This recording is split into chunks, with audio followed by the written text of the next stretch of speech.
La petite histoire du grand requin blanc. Chapitre 8. Le poisson volant.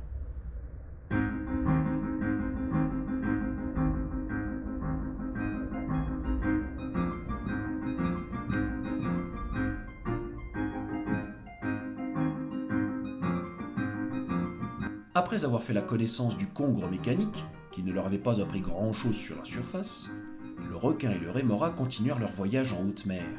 Ils nagèrent pendant des jours et des nuits à la recherche d'un animal fréquentant la surface et qui pourrait apporter des réponses à leurs questions. Un jour, alors qu'ils désespéraient de rencontrer un dauphin ou une baleine, le requin sentit l'odeur d'un petit poisson qui se déplaçait rapidement non loin de là.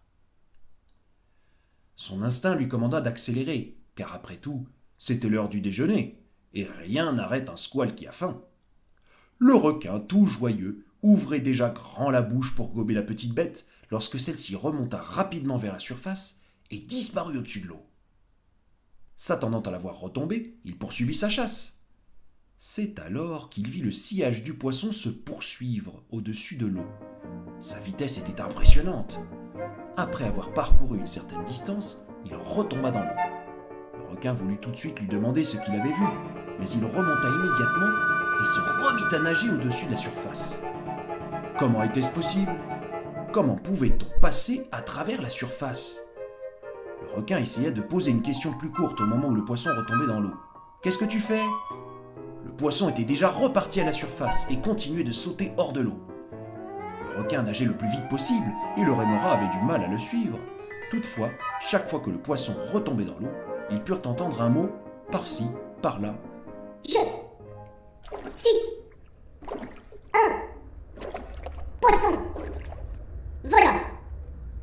Je fais cela pour échapper à mes prédateurs. Qui ça ? Demanda le requin, ne voyant aucun prédateur dans le coin. Imbécile, Dit le poisson volant avec énervement. Mais je ne veux pas te manger. c'est ce que disent tous les requins. Bon, admit le requin qui se rappela qu'il avait effectivement eu envie de faire du poisson volant son repas. Qu'est-ce qu'il y a dehors ? Je n'en sais rien. Et je m'en fiche. Épuisé, le requin cessa de poursuivre le petit poisson qui disparut en quelques secondes. C'était bien leur chance. Ils rencontraient enfin quelqu'un qui voyageait à la surface de l'eau, et celui-ci ne s'intéressait même pas à ce qu'ils pouvaient voir dehors. Et apparemment, il y avait bien peu d'animaux marins qui se demandaient ce qui pouvait se trouver hors de leur monde. Prisonniers de leur univers liquide, ils semblaient ne pas se soucier de ce qui se trouvait à l'extérieur. Pourtant, l'activité ne manquait pas dehors. Il y avait des formes, des choses qui se produisaient. N'y avait-il jamais eu un poisson qui avait décidé de sortir un jour de l'eau pour voir ce qui s'y trouvait ?